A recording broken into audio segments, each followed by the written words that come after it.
Я много путешествую на разных турендуро, и это обзор BMW F900 XR. Под каким-то роликом видел комментарий о том, что хочется купить каждый мотоцикл после каждого обзора. Действительно, до этого про любой мотоцикл я мог сказать, почему он лучше остальных подходит для тех или других задач. Да и никогда не являлся сторонником идеи, что есть какой-то один идеальный универсал для всех. И вот, наконец-то я нашел мотоцикл, который не подходит никому. У владельцев подгорит, но это мое личное мнение. Готов воспринимать комментарии «мне норм, автор все врет» только от людей, которые пробовали любого из конкурентов, а не просто пересели с маленькой кубатуры. Если после ядерной зимы XR останется единственным уцелевшим кроссовером, возможно, он в чем-то окажется лучшим, но пока существует хоть один 900-й кроссовер, XR останется последним. Если бы 900-й XR стоил хотя бы 9000 евро, это было бы адекватное предложение и можно было бы закрыть глаза на недостатки. В Испании базовая версия стоит чуть меньше 12 тысяч евро. В России на момент записи 943 тысячи рублей. Можно купить чуть дешевле прекрасный трейсер или примерно за ту же цену Tiger 850. Не менее прекрасный 900-й Тигр стоит процентов на 10 дороже, Multistrada 950 на 20% дороже.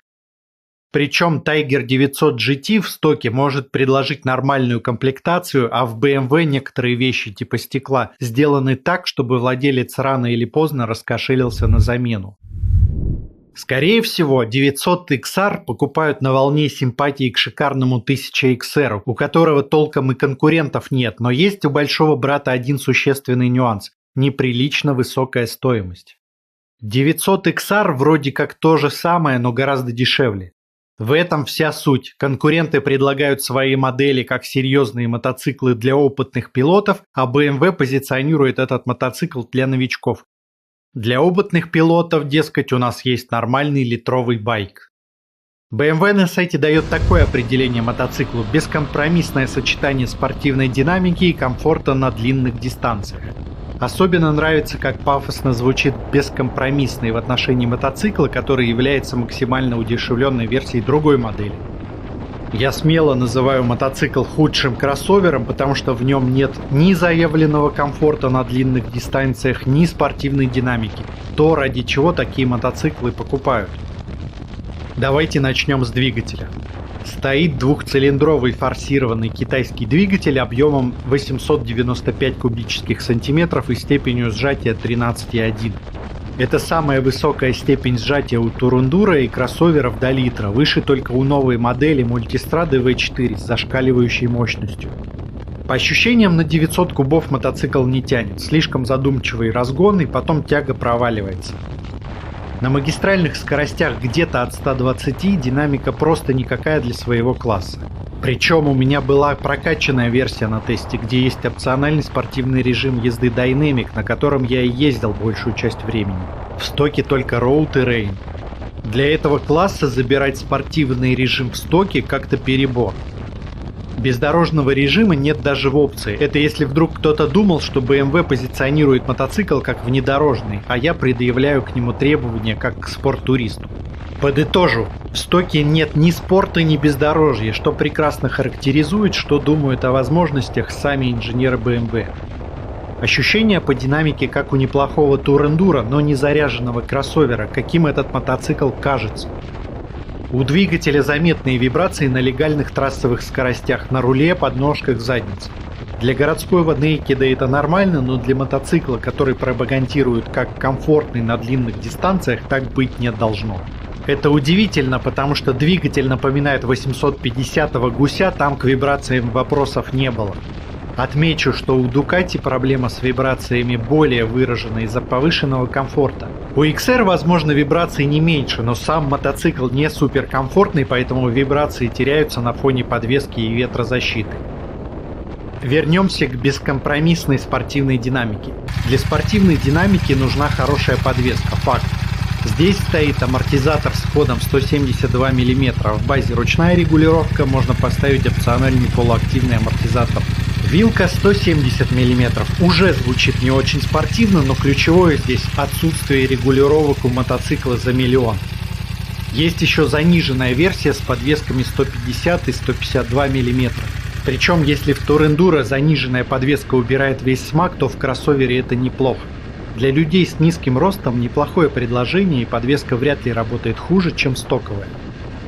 От Турендуро с большими колесами и подвесками никто не ждет остроты управления, зато работа амортизатора с разной нагрузкой на разных покрытиях видна сразу.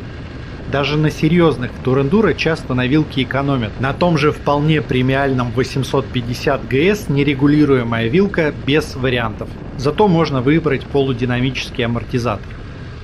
Для спортивных мотоциклов настройка вилки важна не менее, а может и более, потому что при езде с резкими торможениями на пределе неприятно сильное качение вилки. Мотоцикл поворачивает по-разному в сжатом и разжатом положении и теряется контроль.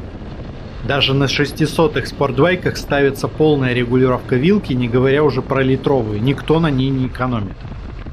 На новом трейсере 9 GT со спортивной направленностью не просто так ставится полуактивная вилка даже при своих скромных ходах. Остроты рулежки из-за такой подвески на 900 XR нет, у всех конкурентов с этим гораздо лучше. Нельзя сказать, что совсем не рулится, просто именно спортивной собранности не хватает. 100% есть какие-нибудь не слишком дорогие комплекты для переделки вилки, и можно заметно подтянуть спортивные ощущения. Но я говорю про сток и понимаю, что большинство владельцев просто не будут заморачиваться с тюнингом. BMW не указывает дорожный просвет, я намерил 190 мм на незаправленном мотоцикле. Это единственный козырь относительно трейсера, у которого клиренс не рассчитан на съезд с асфальта.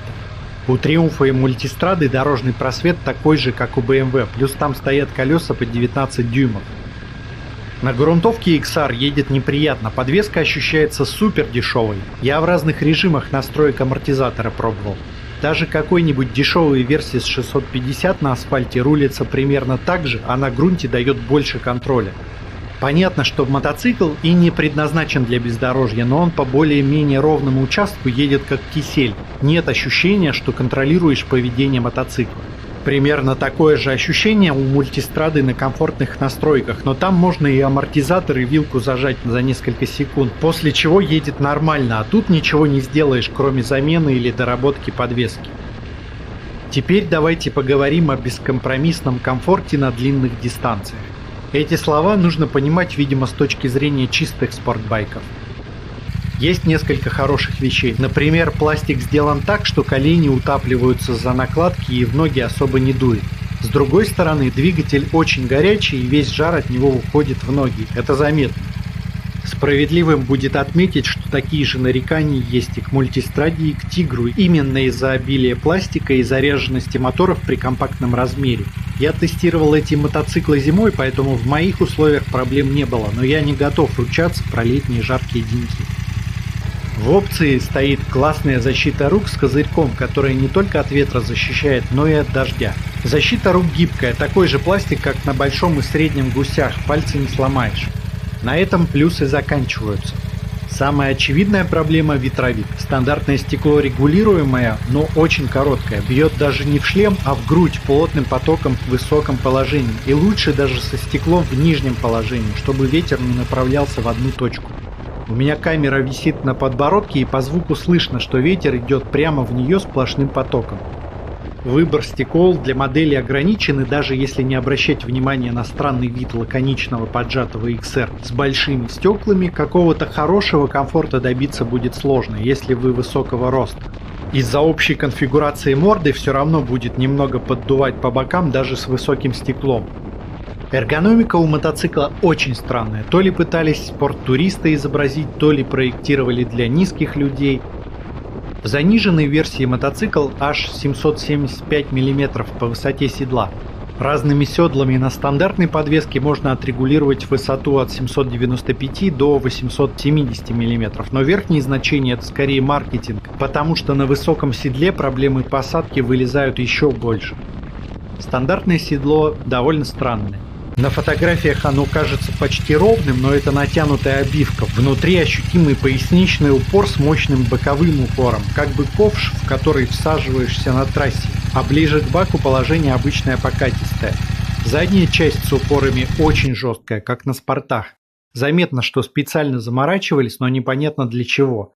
Спортивных ощущений у мотоцикла все равно нет, и седло – это последнее, что может изменить восприятие модели. Зато теряется дальнобойное мягкое положение.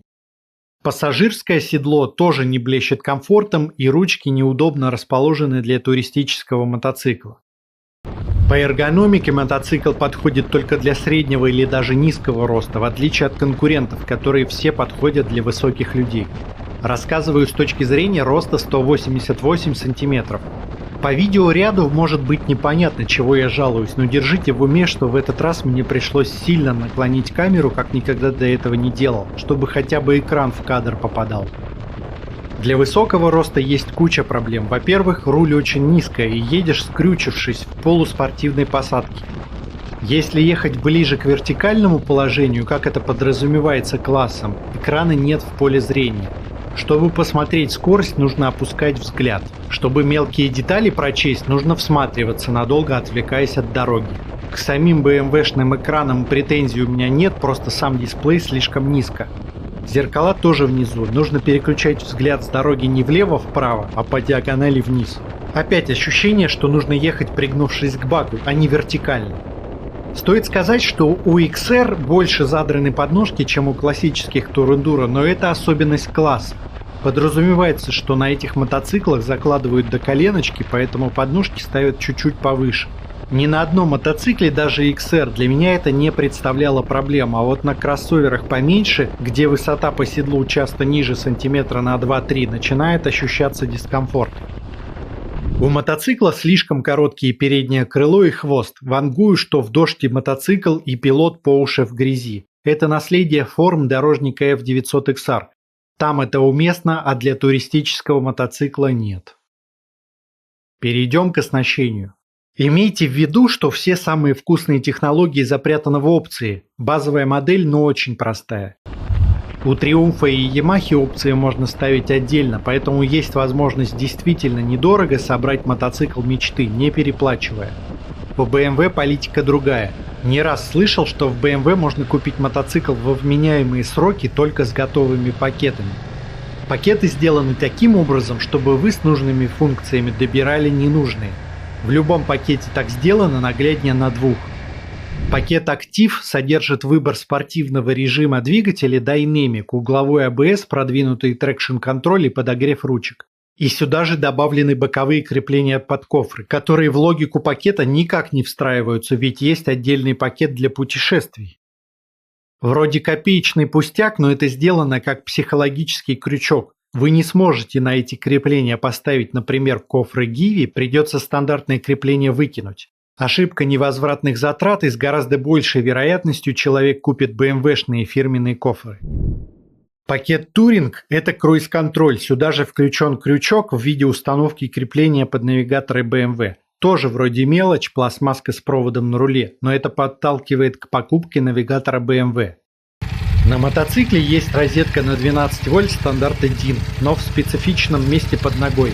Можно предположить, что это для питания электростелек, но думаю, здесь хитрый план, заключающийся в том, чтобы больше подталкивать владельца к покупке фирменного навигатора, ведь использовать телефон на руле с такой розеткой неудобно. Квикшифтер и сама коробка дубовые, при переключении на первых 3 передачах жесткий удар. На трассах не напрягает, а в городе удобнее со сцеплением щелкать для большей плавности. Не на всех BMW такая коробка, на том же 1000XR лучше. Эта мелкая придирка, квикшифтер все равно свою роль исполняет и точно лучше, чем реализация на трейсере. У BMW много электронных помощников в опциях. Если говорить по опыту, работа помощников на BMW всегда активнее, чем у других марок, прекрасно подходит для людей даже с небольшим опытом. На BMW очень крутой трекшн-контроль DTC. DTC обрабатывает информацию с разных датчиков и слегка регулирует крутящий момент в случае опасности, не дожидаясь сноса колеса. Делает это очень деликатно, и вы вряд ли заметите, когда электроника спасает от заноса. DTC на спортах BMW появился очень давно, и сейчас это какое-то совершенство. Работает в комплексе с продвинутым наклонным ABS Pro. У конкурентов схожие технологии, но не так точно настроены, на мой взгляд. Еще классная технология Dynamic Brake Control. Если резко зажать рычаг переднего тормоза с открытым газом, система самостоятельно уберет тягу двигателя. Если отпускать тормоз с открытым газом, тяга плавно восстановится. Все мы знаем, что так ездить нельзя, да, но люди совершают ошибки, не все владельцы спортивных мотоциклов чемпионы. Есть бесключевой доступ, контроль давления в шинах, навигационные подсказки, адаптивное освещение поворотов, когда загорается дополнительная подсветка слева или справа при наклоне мотоцикла больше 7 градусов. Экран такой же, как на 850 GS. Лучшая эргономика среди цветных дисплеев на сегодняшний день. Помимо дизайна отличается множеством полезных данных, включая, например, информацию по текущему лимиту скорости, при этом графика спокойная и читаемая. Если куплена опция с динамичным режимом, можно приборку перевести в режим спорта. Огромный спидометр и огромный тахометр, а также показывает угол наклона мотоцикла, уровень уменьшения крутящего момента DTC и уровень торможения. Прям провоцирует искать предел при езде по своим стандартным маршрутам. Я бы только ради этого экрана весь пакет опций себе купил. Еще интересный факт. Экраны на мотиках BMW воруют в Англии. Они срываются за секунды, а покупка нового дисплея обходится в 10% от стоимости мотоцикла. Даже выпускаются противокражные рамки. Живите теперь с этой информацией, если у вас BMW. Если помните, я ругался на тормоза в 850 GS, и было опасение, что на 900-ке тоже ставят что-то невнятное. Но нет, здесь все в порядке. Два диска спереди по 320 мм, 4-поршневые суппорта Brembo, армированные шланги. Сзади один диск 265 мм с одним поршнем. Тормоз мягко нажимается и эффективно тормозит. Это лучшее, что есть в этом мотоцикле, если говорить о ездовых качествах. В отличие от 850 GS, звук стоковой банки как минимум не раздражает. Итоги. Мотоцикл не то, чем кажется. Это скорее наряженный городской мотоцикл, чем мотоцикл для путешествий. С таким туристом можно один раз в Крым съездить и говорить, что путешествовать это просто не мое. Ну и для городской эксплуатации ничего хорошего не сказать. Я спокойно отношусь к нейкедам, но проблема в том, что даже на этом поле XR проигрывает тому же MT-09. Был бы мотоцикл заметно дешевле конкурентов или хоть в чем-то лучше, можно было бы порассуждать, а так совершенно вторичный мотоцикл на фоне прекрасных конкурентов. У простых мотоциклов обычно есть последний аргумент – надежность. 900 XR и этим похвастаться не может. Купив трейсер, мультистраду или тигра, с высокой вероятностью вы влюбитесь в них на всю жизнь. Объясняю всем вокруг, почему это лучший мотоцикл из когда-либо созданных. Не будет ни одного человека, который скажет, что проехался на нескольких мотоциклах и выбрал 900 XR, потому что он лучше остальных едет. Дальше будут мультистрады и другие тур-эндуро. Подписывайтесь, чтобы не пропустить, и не переключайтесь.